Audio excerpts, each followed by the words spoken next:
दर्शक बंधु आपण घरे वास्तु गणेश स्थापन करिसेंती कि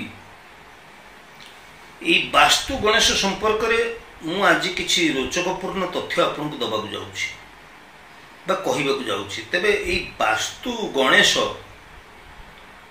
पर प्रकृत व्यवहार कौन केमिति आमे करिबा दरकार एवं ए वास्तु गणेश कौन ए केते प्रकार रो वास्तु गणेश अछंती केउ गणेश केउ जगह स्थापन करा जिवे एवं ए गणेश मानकर कौन प्रभाव रही ये सब संपर्क रे मु तो निश्चित भाव में आलोचना करी किंतु मु टिके दुखर सहित कहवाक चाहूँगी जे ये जे वास्तु गणेश व्यवहार कथा जो आम आलोचना करुचे अनुकरण रु हनुकरण भली अवस्था आम आज आसी पहुँची जाइए।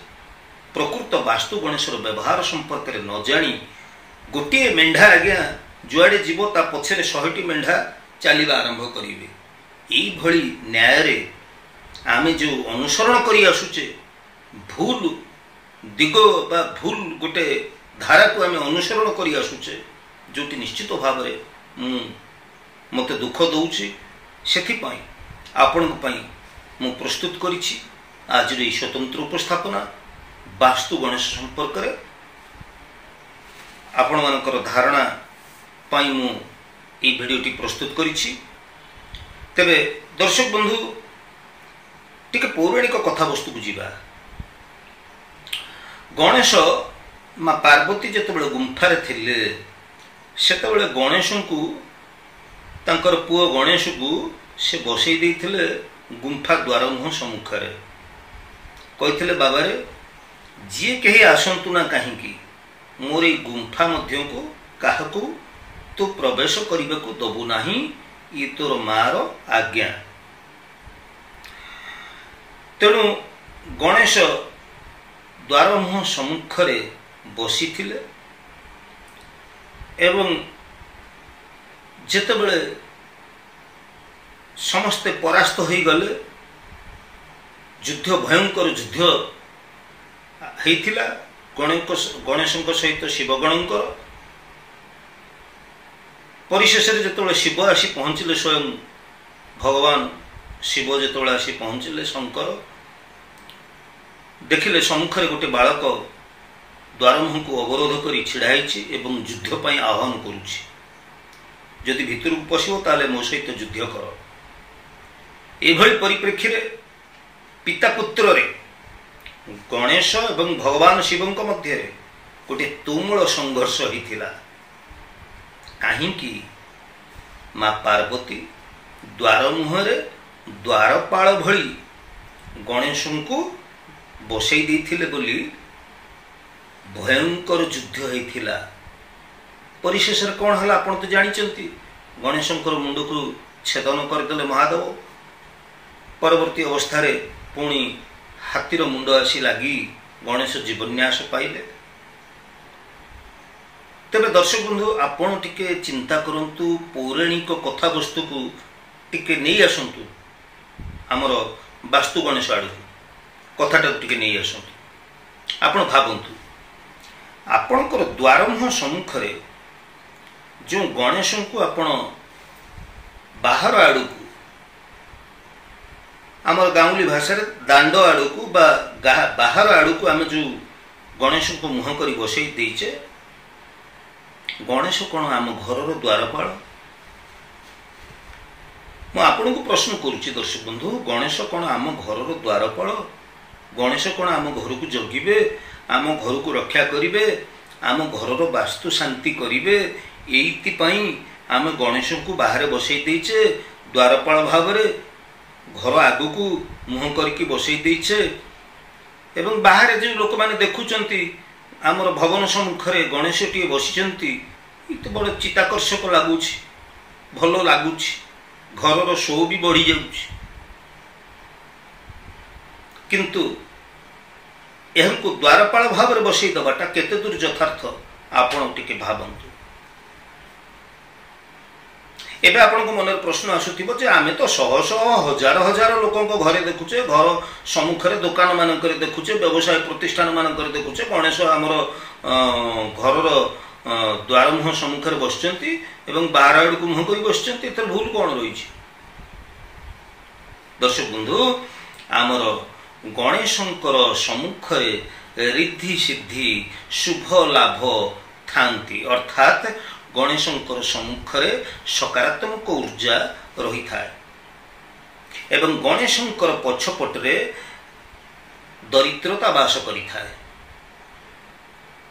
जदि आमर शास्त्र कहूची गणेशंकर सम्मुखरे पॉजिटिव एनर्जी थाए एवं तंकर बैक साइड रे नेगेटिव एनर्जी थाए, ताले आपण एबे चिंता करी कहंतु आपण जो गणेश बसैबे, वास्तु गणेश जाको आपण बसैबे कुआड़ को मुह करी बसैबे।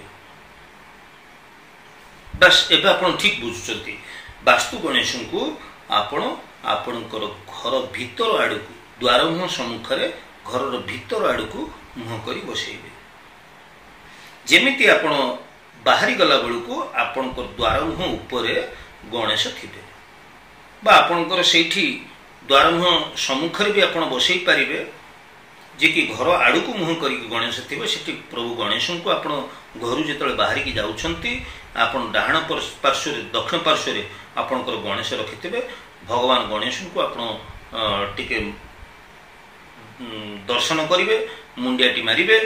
आपण प्रत्येक दिन वास्तु शांति पई गणेश को पाद तले 7टी दुर्बा अर्पण करुथिबे एवं जेतेबेले आपण कोनोसी जरूरी कालीन काम रे जाउछंती गणेश को पाद तळु गोटे आपणकर दुर्बा आपणकर पॉकेट रे नै आपण गले आपणकर विघ्न दूर हवा सहित आपणकर यात्रा मध्ये सफल हबो। तेणु गणेश को एपरि भाव रे व्यवहार करा जिबा दरकार। तेबे दर्शक बंधु, अनेक लोक पचारि थांती जे ई जे वास्तु गणेश, ये वास्तु गणेश एंकर शुंड कुआड़ को हवा दरकार, बाँ को हवा दरकार ना डाण को हवा दरकार, ये केते हाइट रो हवा दरकार, ये गणेश पूजा हेबे ना हेबे नहीं, इमती अनेक प्रश्न मध्य पचारि थांती। तेणु गणेश तो अनेक प्रकार रहिचंती, से भितर अष्ट विनायक जहा कर उच्चता 1 फुट रु कम हवा दरकार एवं मु कहिबी 8 अंगुली विशिष्ट गणेश ही आमे बसई पारिबा। तेबे ई गणेश जे अष्ट विनायक रहिचंती, ये अष्ट विनायक मानकर आकृति को आपण गूगल ले सर्च करी देखि परिबे बा आपन को पाखर जदि उपलब्ध अछि तार चित्र आपण देखंतु एवं ई चित्र अनुसार आपण गणेश ऑर्डर करी तयारी करंतु पत्थर रे एवं ई गणेश को आपण बसई परिबे। तबे जानंतु प्रथम होचंती संतान गणपति। अष्टविनायक पर नाम कहूची संतान गणपति। जदि जो दंपति जो घरे पिला छुआ बा वंशवृद्धि हो नहीं एपरि क्षेत्र रे आमे संतान गणपति को बसैबा।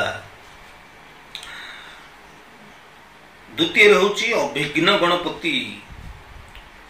घरे जहा किछि ऑब्स्टेकल्स आसुची, जहा किछि प्रतिबंधक आसुची, विघ्न आसुची, ए विघ्न को अपसारण करिया पई आमे अभिघ्न गणपति को वास्तु गणेश रूप रे स्थापन करिबा। आमर पिला छुआंक पई पाठ पढ़िबा पिलांकर ज्ञान वृद्धि पई आमर ज्ञान रूपाय गणपति व्यवहार आम करिबा। 4 रे धन प्राप्ति पाई साधारणतः व्यवसाय प्रतिष्ठान मानकर बा गृह रे मध्य आमर बास गृह रे मध्य आमे सिद्ध लक्ष्मी गणपति को बसई पारिबा। 5 रे जदि चिंता अत्यधिक चिंताग्रस्त बा गृह सदस्य मानक मध्य रे अत्यधिक दुश्चिंता मानसिक चाप लगी रोचे ताले एपरि क्षेत्र रे चिंतामणि गणपति मध्य आमे बसई पारिबा। आउ सिद्धि विनायक गणपति 6 रे प्रत्येक कार्य रे सफलता हासिल करिवा पई आमे सिद्धि विनायक गणपति स्थापन करि परिबा। घरे हमर मंगल पई सर्व सुख पई मांगलिक कर्म आदि आम सुमंगल गणपति को बसई पारिबा एवं घरे जदि दुरारोग्य व्याधि रोग व्याधि लगी रही ताहले आम मृत्युंजय गणपति को बसई पारिबा। तेरे ये जो गणपति मानकर ना कहली अष्टविनायक ना कहली ये सब अष्टविनायक आकृति भिन्न भिन्न प्रकार रही।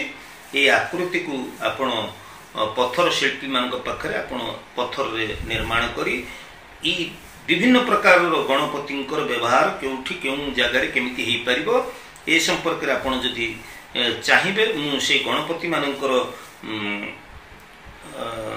जो रही छवि गुड़िक परवर्ती वीडियो रे आपण मानी शो करी कहि विस्तृत भाव आलोचना करी गणपति माने कोठी केमिति भाव व्यवहार हो पारे।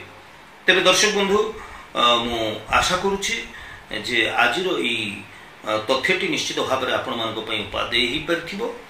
तेरे आज उपस्थापन आपको केमती लगे ज्योतिष वास्तु और धर्म विषय को मोर ये ऐतिहासिक चैनल को जब आप नुआक विजिट कर निश्चित भाव में आपण मैंने लाइक टे करेंगे सब्सक्राइब करेंगे और आपण मान प्रिय परिजन मान मोर वीडियो को बहुत परिमाण शेयर करेंगे। आज तो समय हो जाए विदाय नौ। जय जगन्नाथ।